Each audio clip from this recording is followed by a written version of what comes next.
Good afternoon. I'm Dr. Dan Turner, Head of Programming and Outreach for the Georgetown County Library System, and we're here again at the Georgetown Library broadcasting another segment for the DigiBridge series.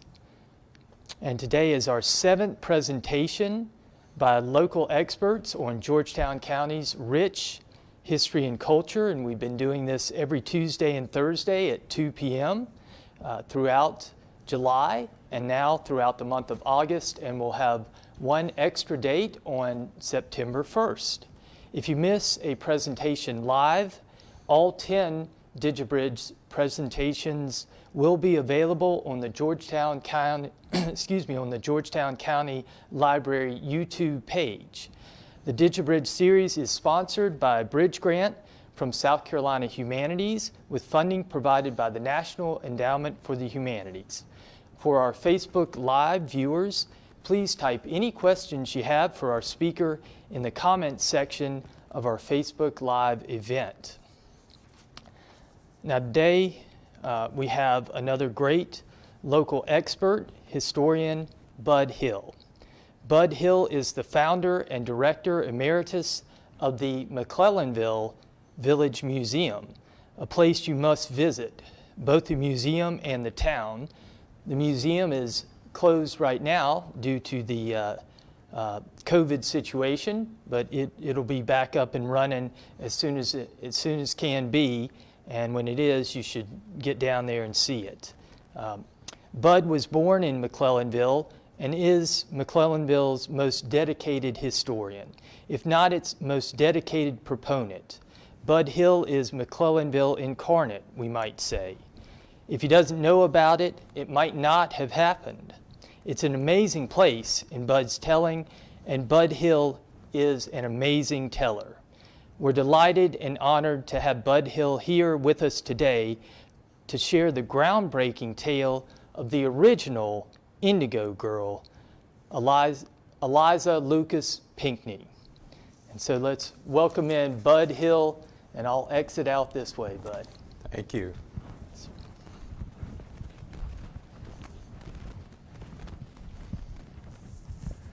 Good afternoon, everybody.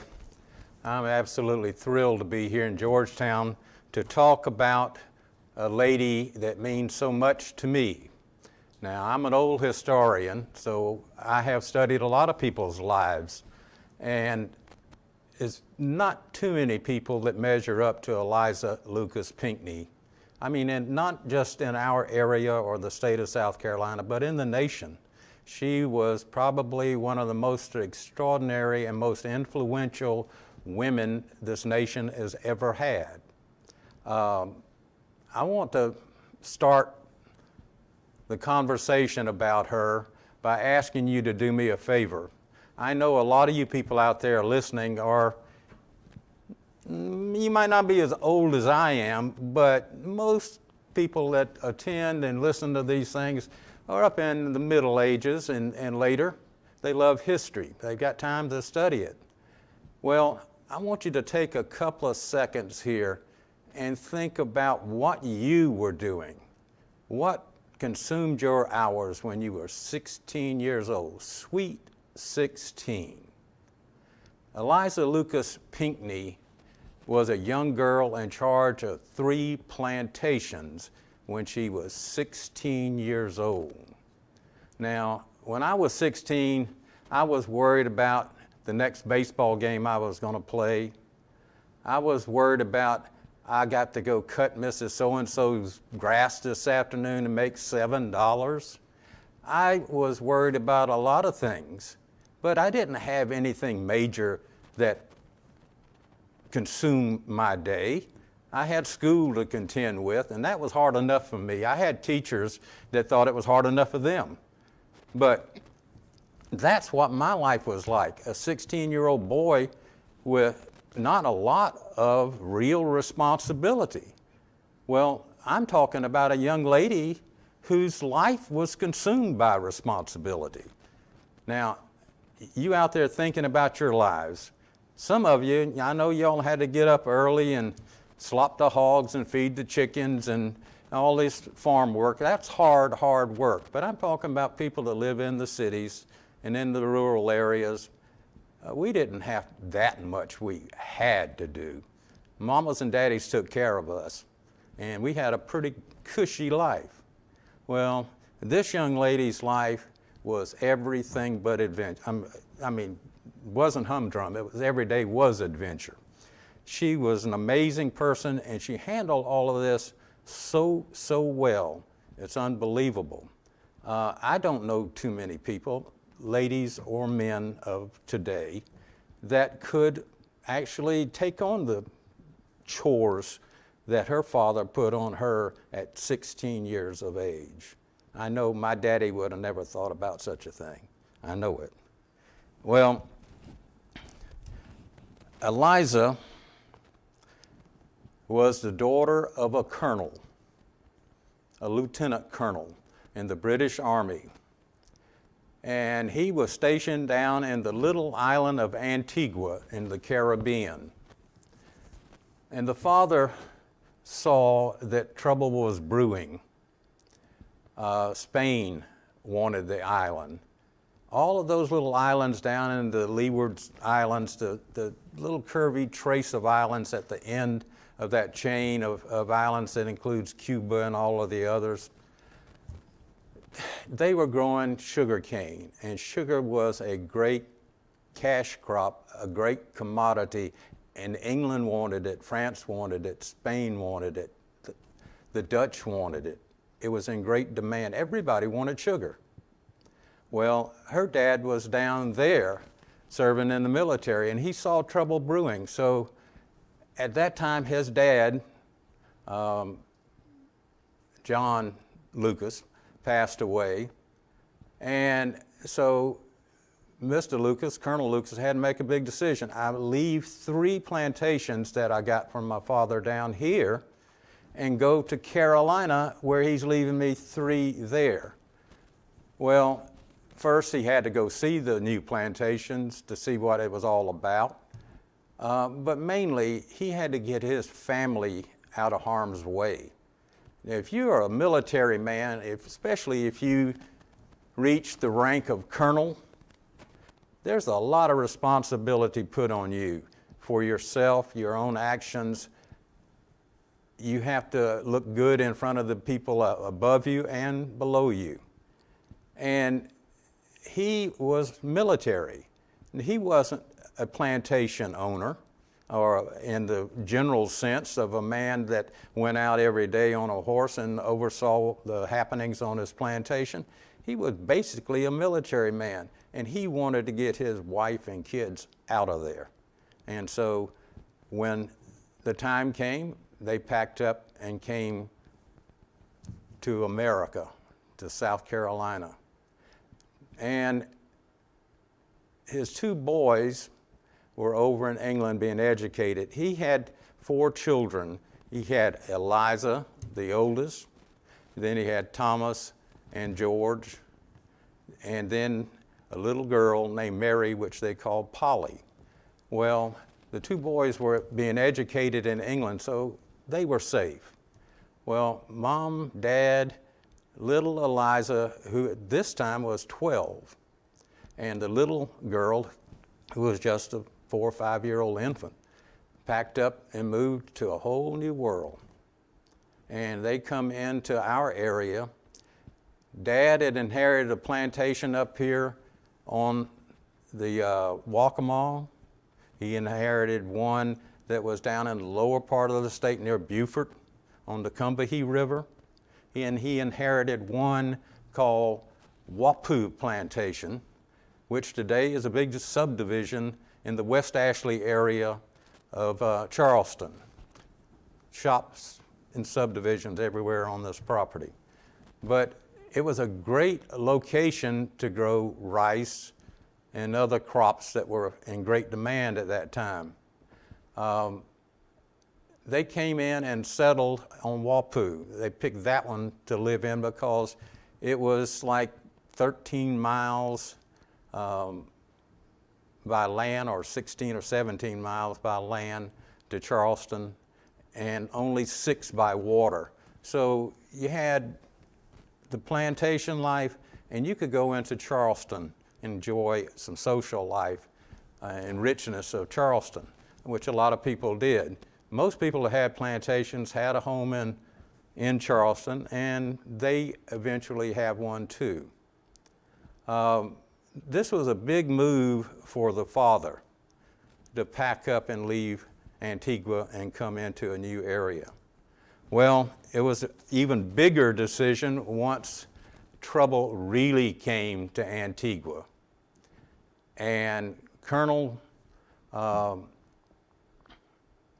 he had to really say, okay, am I going to be a military man or am I going to be a planter? Because when they asked him to come back, Lucas had to say, does my military position mean that much to me? Am I going to resign my commission and become a planter?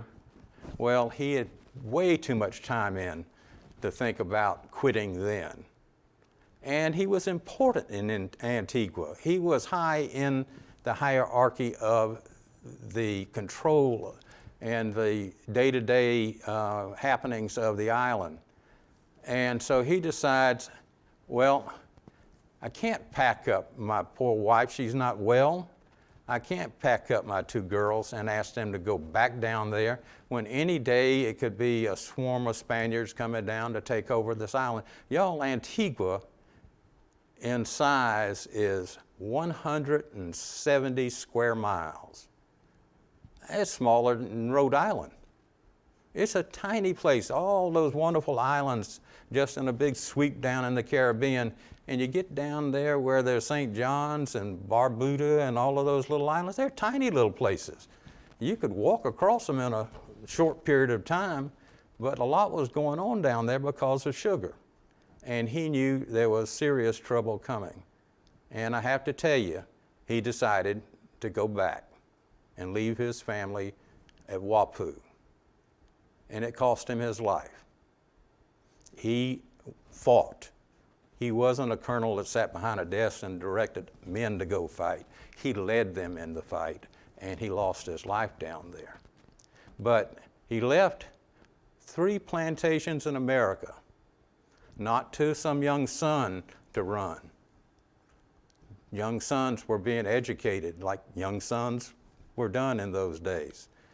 There was a 16-year-old girl at that time to be placed in charge of 3 plantations, something really unheard of in those days.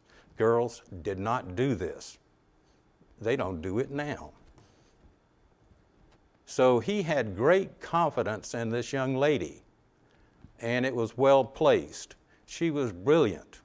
He had sent her to be educated in England. She learned the languages that were very popular then, French and Latin.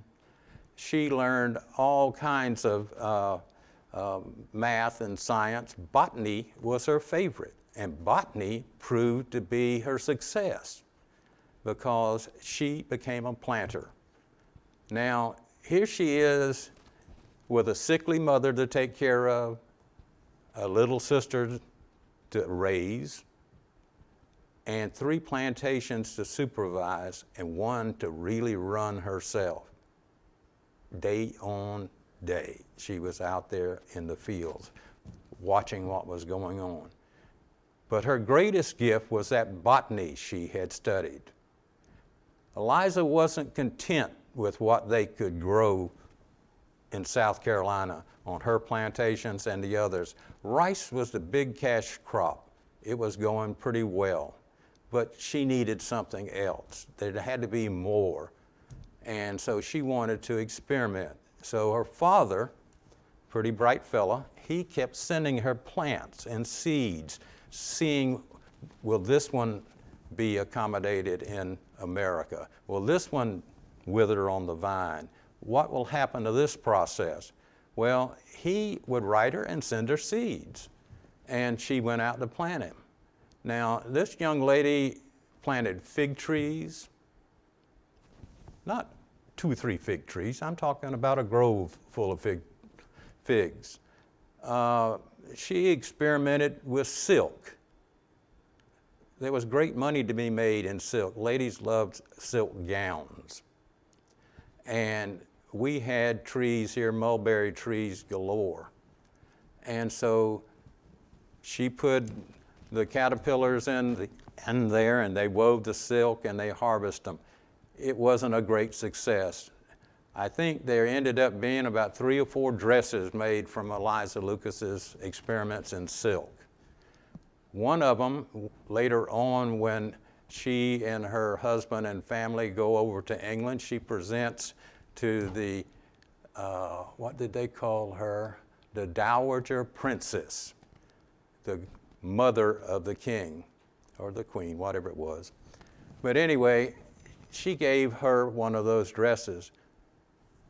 Number 2, I don't know what happened to. Number 3 is in the Charleston Museum and travels throughout the world and the States from time to time. One of her dresses still exists. There were a lot of things she experimented with, oranges and other crops like that she thought could be something that would bring in some money. But she settled on one big crop to concentrate on, and that was indigo. Now, indigo is a tall, spindly, not the prettiest plant in the world because it grows about that high from one stalk with shoots going off in every direction and shoots off of them and little oval leaves everywhere. It gets some beautiful blue flowers on it. Absolutely gorgeous. Looks like tiny little wisteria growing on the plant. And after that flower is done blooming, little black seeds start to form. And they look like a tiny, tiny miniature way overripe banana because they turn black. And that's the seed that's gathered for the next crop. Well, Eliza knew that if she could get this crop to be a success, there was real serious money in it because every Army and Navy around the world had blue uniforms. Ladies wanted blue dresses, and the colors they wanted was the blue indigo color because you can vary the color from a light shade to an absolutely brilliant dark color. And so she knew she had a crop that would be a moneymaker for her and for the country if she could only get it to grow in the Charleston area. Now, Daddy communicated with her by letter, back and forth, sometimes long periods between his letters and hers because of the distance and what he was facing down in Antigua. So she was there planting these seeds, and really the first few crops she tried were not successful. Indigo is one of these plants you've got to put it in the ground when it's a certain temperature. You've got to harvest it at a certain time. You've got to process the leaves at a certain time for a certain length. You've got to use certain alkalines in with the crop. You make a big, gigantic vat, and you put all of these leaves down in it, and you have these paddles that just stir it about and agitate it and make this big slush. And to get the process activated to form the dye, you have to put something else in it, an additive. Now, there's no way to actually dress this up at all. Urine was added. It's kind of like ammonia, and that would stimulate the process of fermenting the dye itself. Bedpans were put underneath all the enslaved people's beds at night and were harvested in the morning and dipped into the vats. Vats of indigo were not placed near your home, not anywhere near where the wind could reach you. It stunk. The product stunk. But the color was superb. It was beautiful. Now, Eliza was not only brilliant, but she was stubborn. She knew what she had in indigo. The other crops failed, and she was smart enough to recognize failure and let it go. With this one, she hung in there. Now, Daddy also was smart. He sent some help for her. He sent a man up to help, along with his brother, to help her with the processing and the planting, but mainly the processing. And he wanted to go back home, so he kind of sabotaged things, caused some failure, some crops to fail. But she was smart enough to catch on to that. And so she turned over a lot of the duties to the brother. She found an African American slave by way of her dad that came in, and he had experience. So she didn't invent anything, y'all. She didn't come up with a process for indigo. There were men that had been doing it for eons, but she was the first in America to make it work. And with time and patience and determination, she got a crop that worked. And she sold her indigo to England. And the next time it was more and more. Eventually, a crop that was producing about 35,000 pounds of indigo in America ended up with 150,000 overnight. And Eliza had a tremendous character as well, because Eliza could have hung on to that indigo for as long as she could. It could have been her crop, her money to be made. And she didn't do that. She planted a crop, took the seeds, and shared it with her neighbors. So indigo spread so that it was not Eliza Lucas' crop, it was Carolina's crop. And it was in great demand, and people planted it. It was second only to rice. And for a while, it was a crop that some plantations, that was their main crop, their main money.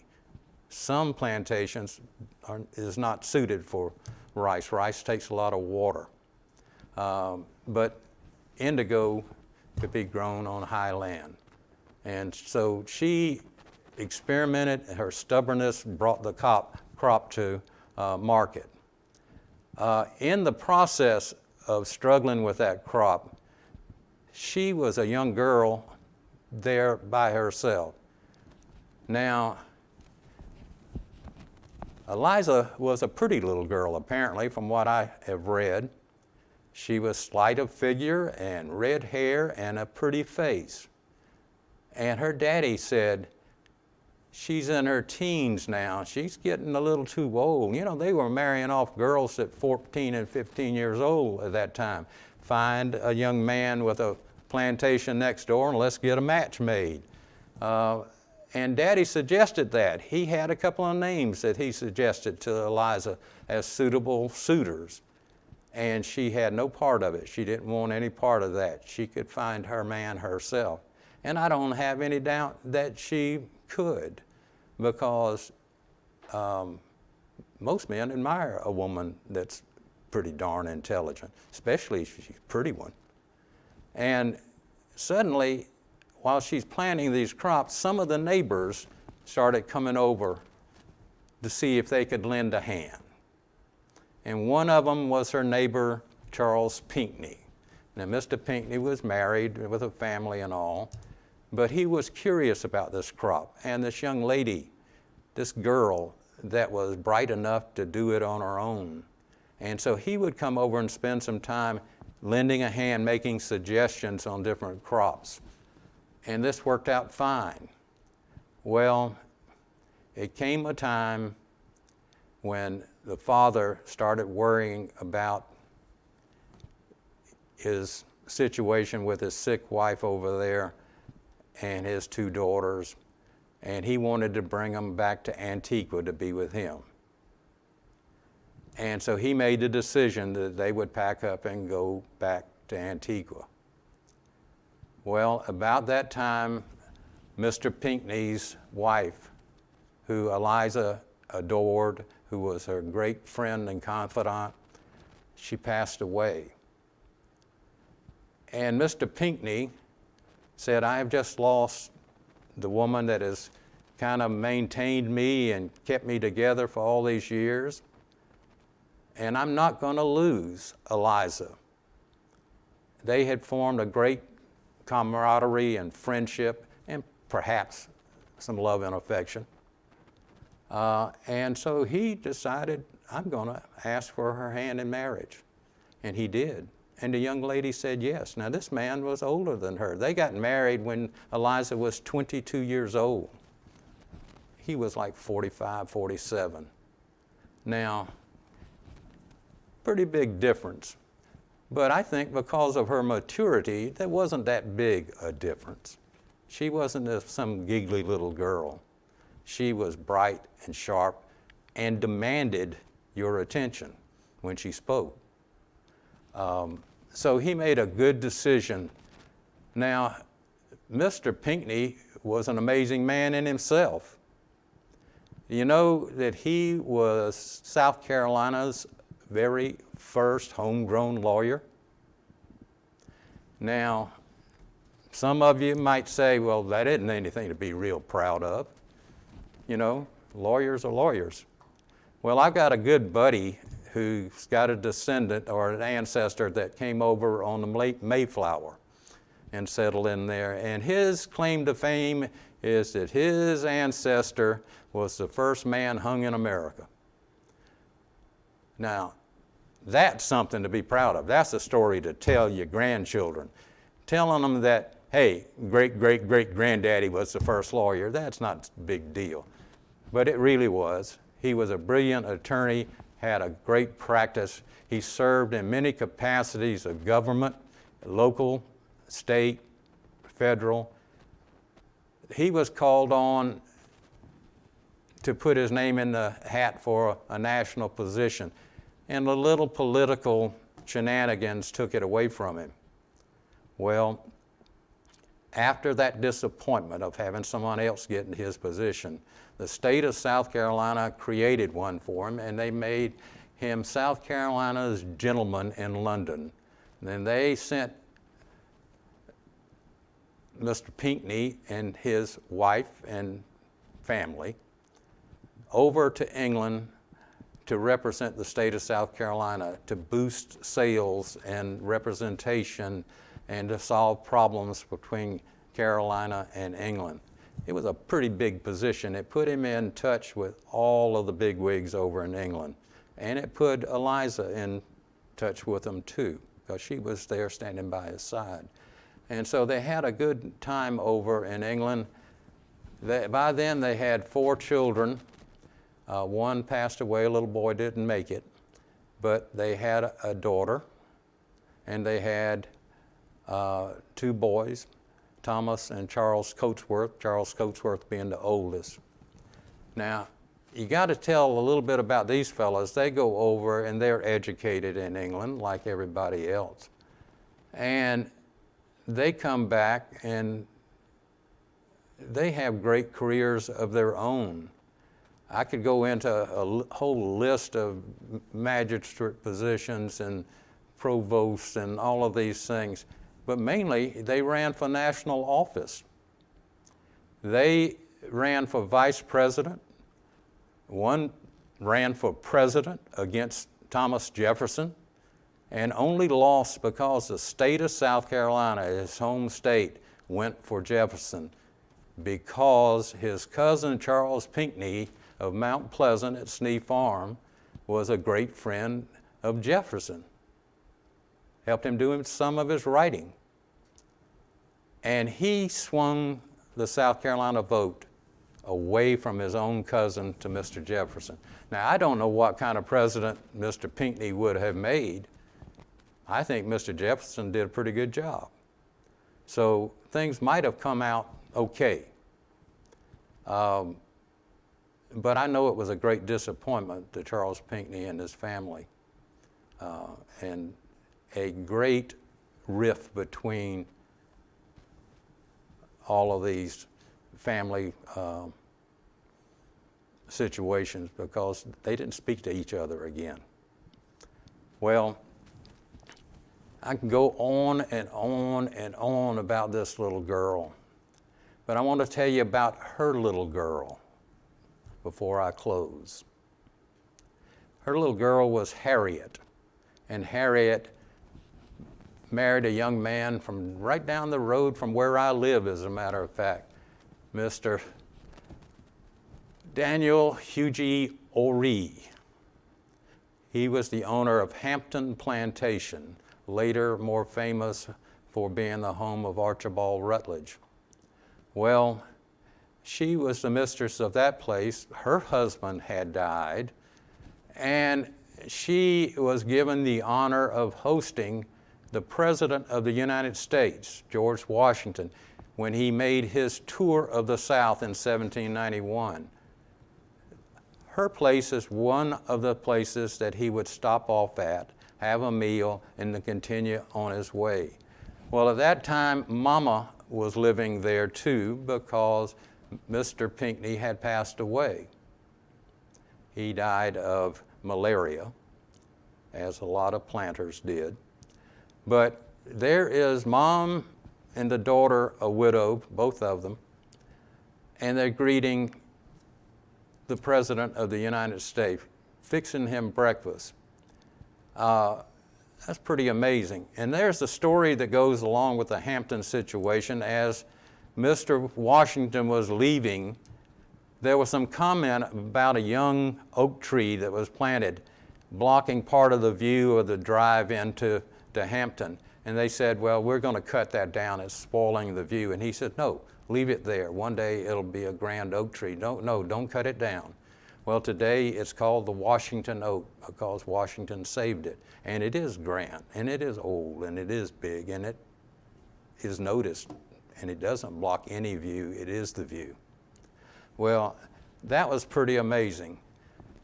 Not too long down the road, Eliza gets into old age, younger than me, but up in her beginning 70s, and health fails on her. And like a lot of the people in those days, Eliza sought the best doctors, and they were in Pennsylvania at Philadelphia. And so she packs up and goes up there to get some help. And sadly, there was no help for her. She passed away. And when the President of the United States heard of her passing in his hometown there, that's where the capital was at that time, he asked to be a pallbearer at her funeral. Now, he wasn't, a committee didn't go before him and ask him if he would like to be one. He asked to be. He had met her, he admired her, he knew what she had accomplished all through her life. And he was proud of her, and he was proud to carry her to her grave.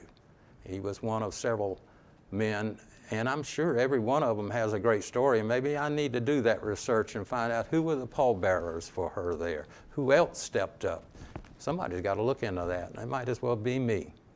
But I don't think that when I pass away, the president's going to call and say, hey, can I put Bud in the ground? I don't think so. He might applaud the situation, but he won't come and lend a hand. He won't carry a handle for me. But she was an extraordinary woman to have that happen.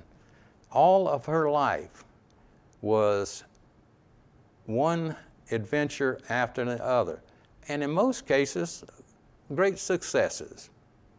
I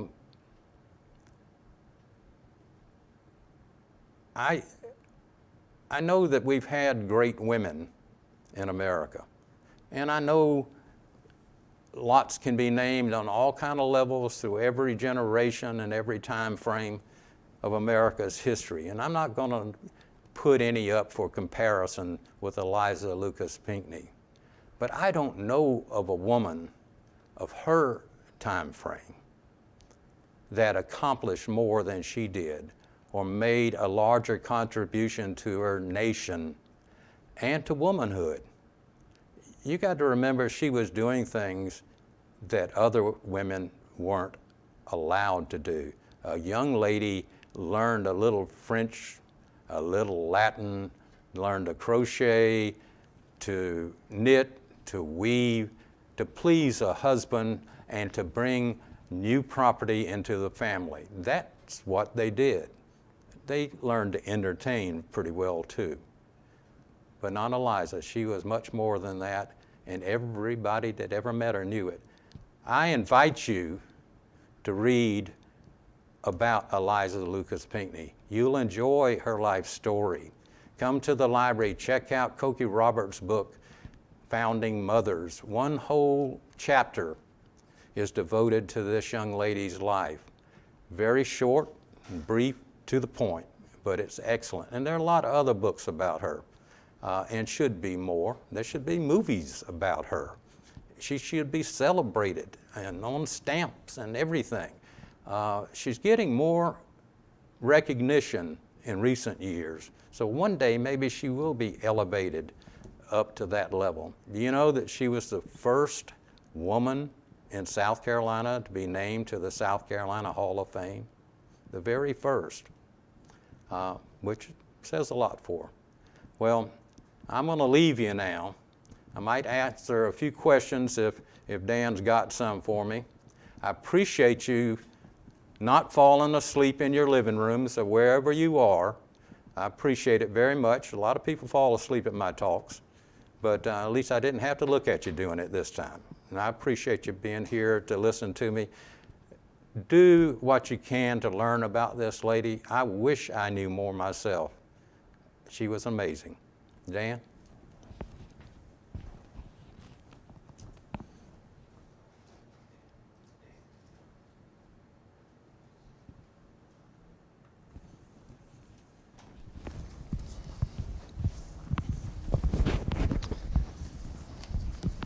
All right, stay right there, Okay. Bud, and we'll give you a round of applause here. Thank you. I'm going to leave my notes here for all of y'all because I can't read them. Yes. We tried to find Bud some glasses here in the pre-COVID lost and found. Yeah, they're never there when you need them. Yeah. Usually mine are sticking right on the top of my head when I can't find them. Slip off. Damn. But unfortunately. You got a question? Yes, sir. We have a question, one from Haley Barron out there, who was watching and listening with interest, as many others were. But how many years would you say Eliza successfully planted indigo and turned a profit? The first about 5 years, she lost. Okay. There wasn't money being made. She would plant and try. But that first crop that came off on time and they discovered when to do things, what the temperatures, it's really a moody plant. A cold snap or put in the ground too early is over. But they learned and they shared that information with others doing it. And it went on pretty well. And it was profitable for this country, second only to rice, for probably 20, 25 years. It wasn't a long-term thing. Rice wasn't real long-term. Cotton lasted a lot longer, even though it wasn't as big in some places as others.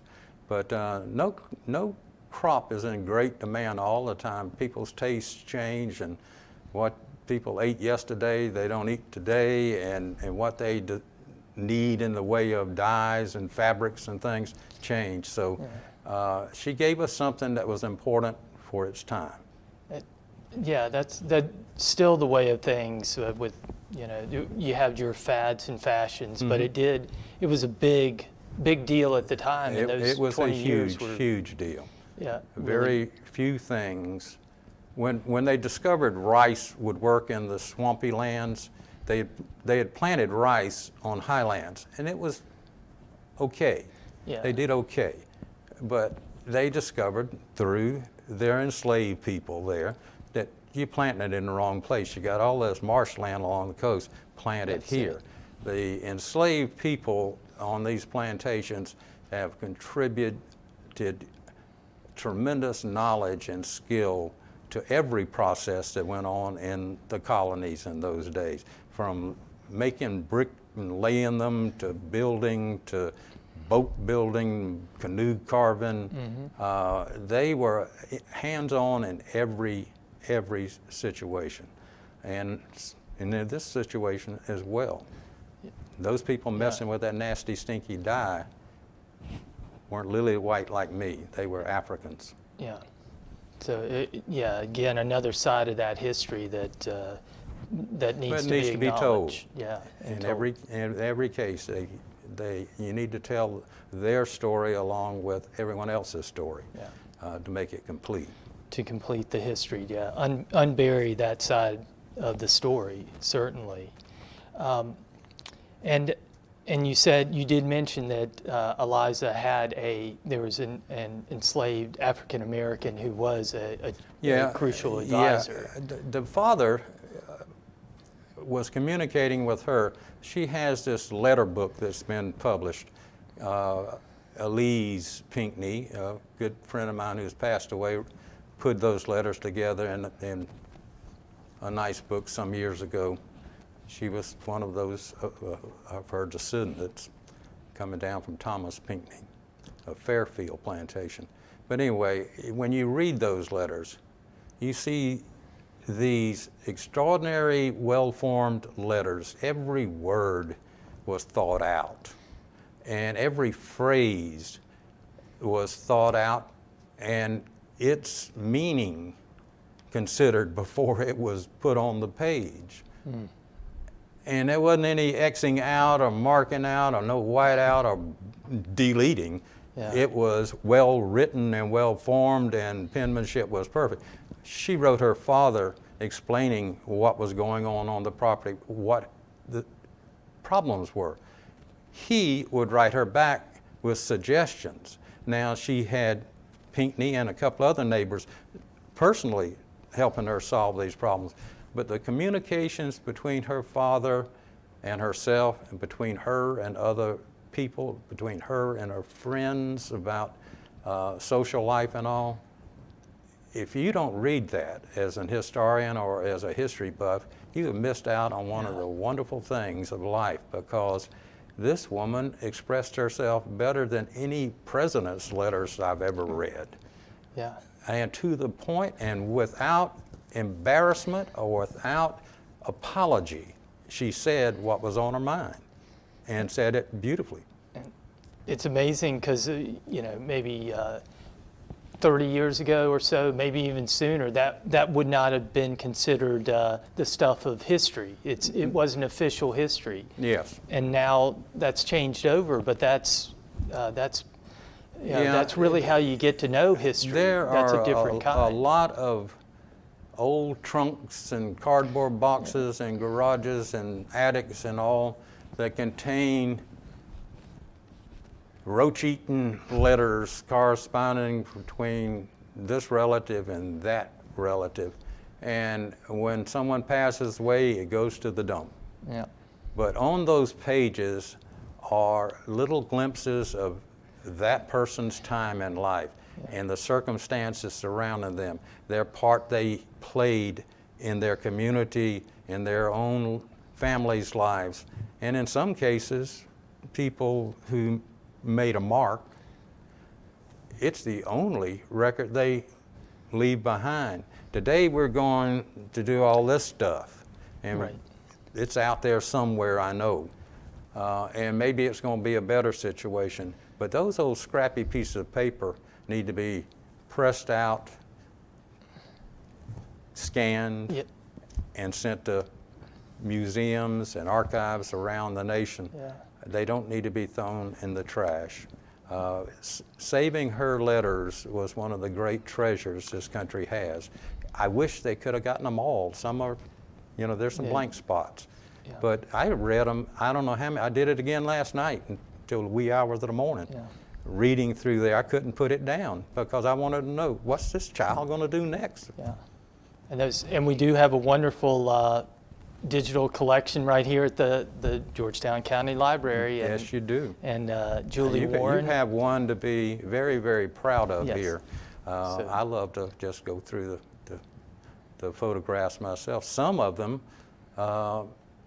really touch home in my community because Georgetown and McClellanville have been related since the beginning. Lots of families, Lucases and others, had properties here and there. One of Eliza's properties was here, not in McClellanville, but here. So she's your girl. Yeah.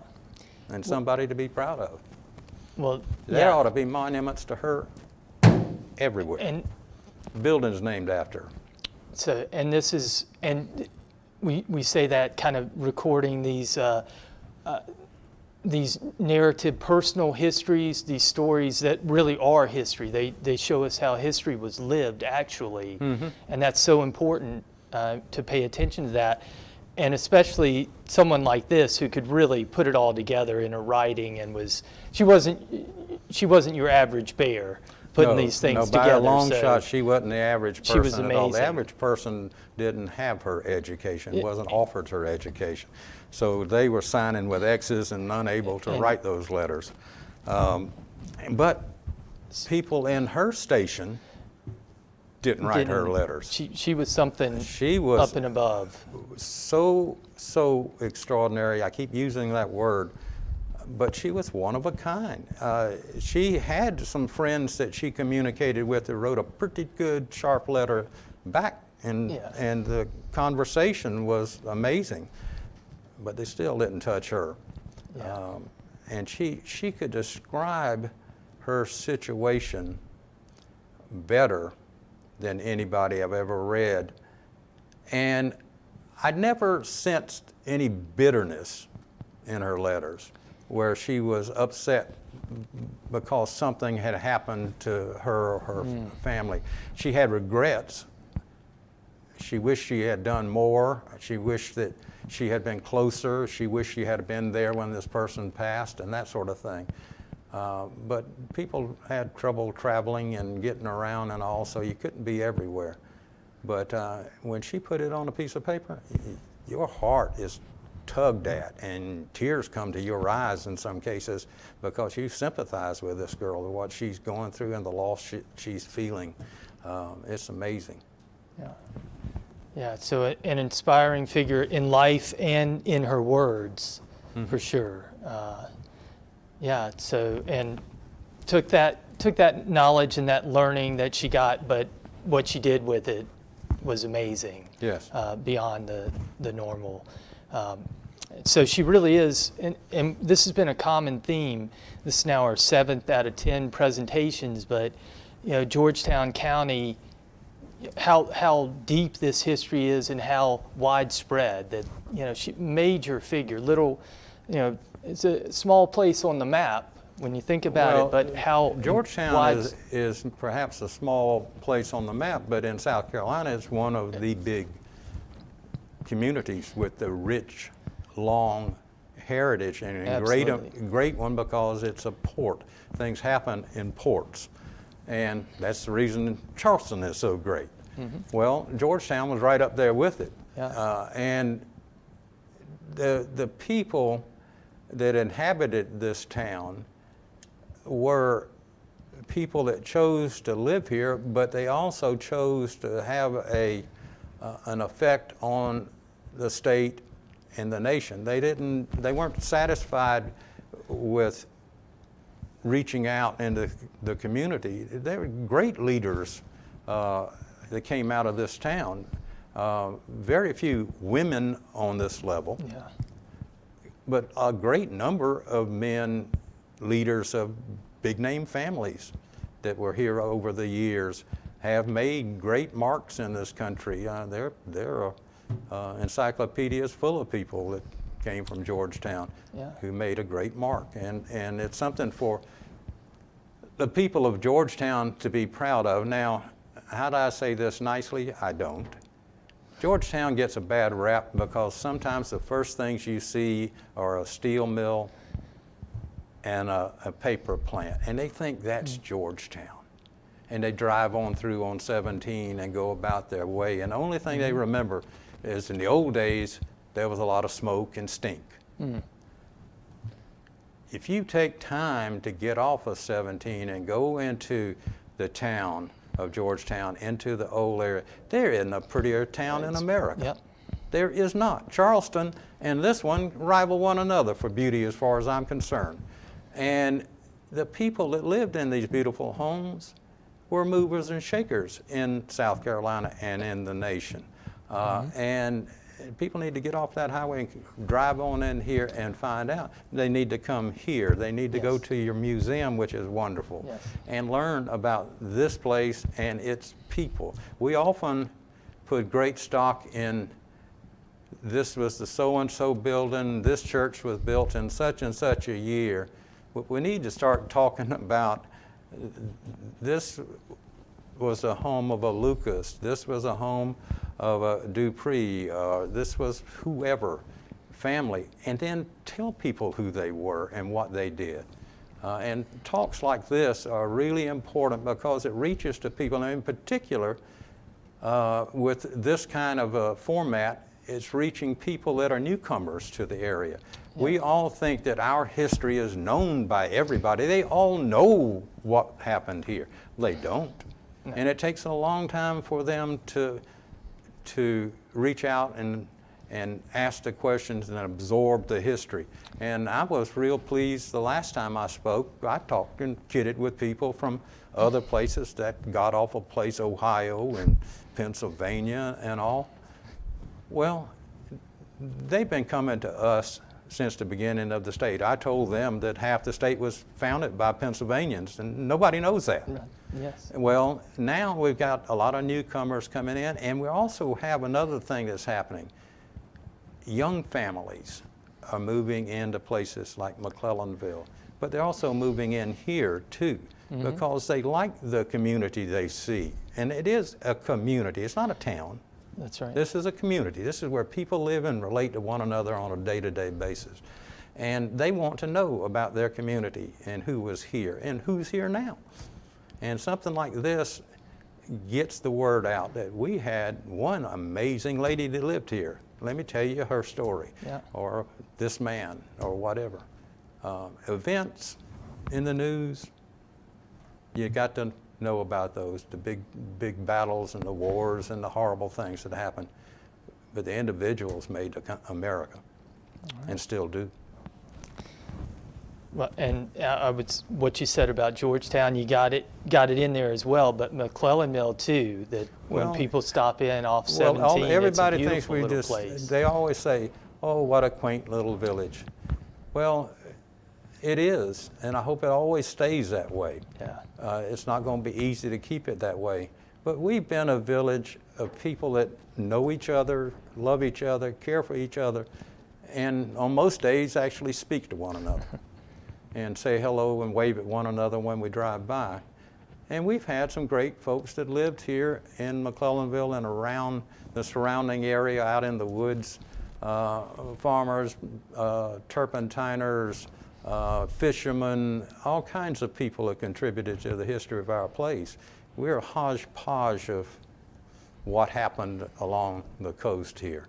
And great people. And I spend my days reading about them. People bring me old letters and journals and things to read. That's my best reading of all. I mean, something that somebody wrote yesterday and came up on their own and out of their own imagination, they can keep that. I want to hear what really happened in the world. And you find that by going through Aunt Tillie's footlocker and looking at those old ledgers and the letters written back and forth between people when a boy was off at the Citadel or up at Clemson and all. And you don't know who you are until you discover who your people are. What was their life like? And I always tell people, I ran stores for Haverty Furniture Company most of my working career, other furniture companies as well, but Haverty's was my family operation that I worked with. And you know what? researching my family, I come from a long line of shopkeepers. I also come from a long line of lawyers and ministers. So I love to talk. And I get it honestly, because a lawyer loves to talk and so does a minister. And so you learn a lot about yourself by looking back at your history and the history of the place that you want to call home.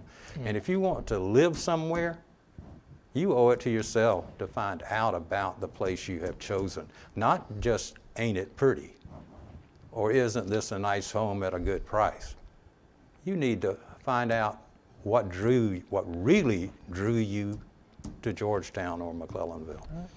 And you have to go and ask questions and read books. Yeah, the history matters. The stories. It does. The stories make the place. It fleshes out your life. When you walk down the street and you got your grandbaby walking with you, and you look up and you tell them about this place or that hall or this church, and you work in some of the people that might be related or whatever, history comes to life for a child.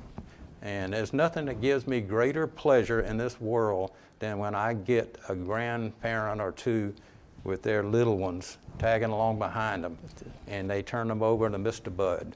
I ignore them old people. They could go on home and come back and pick up the kids later, but they're mine then. And we go, and every time that child's eyes light up, that's what I talk about.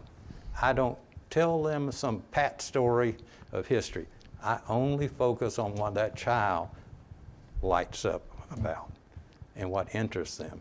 And the next time they come and other things light up their interest. We've got to do a great job of educating our young people. It's not about this moment all the time. It is, the path getting us here is important for them to know, as well as their family's contribution. Now, you don't have to have a family member that was a general or president of the United States. You could have a grandfather that was a wonderful shopkeeper, or ran a hotel, or was a fisherman or a hunter, or cut logs down to make ships, whatever, planted indigo. But a kid needs to know that story. Yeah. And that's what history is. It's the story of people and their activities. And if you can relate it to someone coming along, that's the greatest gift you can give. Museums and libraries are repositories of information. We show ours different than y'all. Y'all line up books and offer them to everybody and let them go on a computer and explore different subjects. Well, we put our subjects in artifacts and text on walls, but we've got a library upstairs that people can come and sit and start looking for their families, or I want to learn about indigo or rice or whatever. They can. We're a small museum. Most small town museums don't have that. And we love it when somebody wants to come in to do that. We are educators at the museum. We're not tour guides. I don't like this isn't something, this is not a Disneyland ride when you come to the Village Museum. This is me educating you about who you are or why you came to McClellanville. And y'all do the same thing here in your own way at the library and down the street at the museum. They do a superb job. Yeah. And all out on, leaving out the Rice Museum and the Kaminsky House Museum, they all, in their own way, in their own space, do wonderful jobs. That's what you did for us here today. And it's going to go up online after this on the Georgetown County Library YouTube site, so it'll be there for posterity. Well, I believe that I have probably, in this time frame, supplied more naps to more people in this area than you can even imagine. Yeah. There have probably been people's heads doing this the whole time. But the beauty of today is I can't see it when it happens. No. So it doesn't matter to me. My goal of coming here today was hopefully 1, 2, 3 people out there heard about her for the first time and will go and get in the car and come to the library and check out a book or search online for this woman and her story and learn more that I forgot to tell today. That will make my talk today a real success because somebody cared enough to go learn more. And that's what I want. And once their nap is over, I hope they get in the car and come down here and check something out. Check out Cokie Roberts' book. And then I think that's a wonderful spreading. one. There's several that have been written about Eliza in recent years. And there's one that also has her letters in it and goes letter by letter discussing it, paragraph by paragraph. I thought it was great. I think maybe sometimes in there the lady put too much modern emphasis on things. You can't take history and apply today's norms or what you wish would be the norm to it and try to change what happened or make it better. Things happened. We talked about slavery. Worst thing America ever did. And anybody that doesn't acknowledge that is just absolutely being criminal. But we can't condemn people in a time that we didn't live. We can look back and say, I wish it hadn't happened. I wish we'd never done it. But I'm going to tell you what, we wouldn't have accomplished what we did without those people. Their knowledge and their work that they put in was a tremendous contribution to the founding of this nation and the success of the nation. And as historians, we got to bow and give credit where credit is due. And we have to tell that story. The ugly side, it's all ugly when you talk about slavery. There ain't nothing beautiful about it. Some of the relationships between owners and slaves and families is beautiful. I know of many, many cases where there was great warmth and affection between the races, but slavery was bad. Well, we will say a thank you to South Carolina Humanities for sponsoring this, and a thank you to our wonderful crew again with Heather Pelham and Truman Wins out there. They do a fantastic job of making us look as good as we can. And thank you so much to Bud Hill for giving us just more than our money's worth here on the original Indigo Girl, Eliza Lucas Pinckney, and educating us and spreading that knowledge out there. And as soon as they can open back up again when it's safe, he'll do that Please for you come and down visit us. in Please wonderful come. McClellanville. We need your visitation to keep the doors open. So Yeah. once they allow us to open them wide again, y'all come a-running. The McClellanville Village Museum, it's an institution there. It is. And Bud is also an institution. No, sir, I might belong in one, but I am not an institution. Thank you so much. Thank you so much, Bud, and take care.